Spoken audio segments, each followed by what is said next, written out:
Este video se llama karate. Como ya les dijimos, que se llama karate. El karate es algo muy malo, pero nosotros no vamos a hacer algo malo, vamos a hacer algo chistoso Y divertido. ¿Qué dice?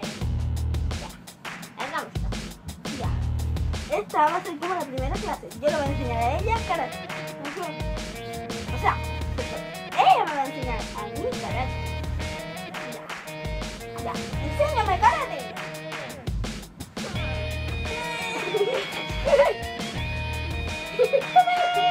Segunda clase.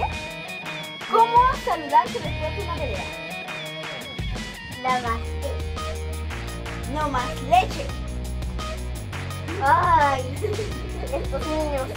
Gracias por ver el video que se llama karate. Sí. Así que dale like. Y suscríbete.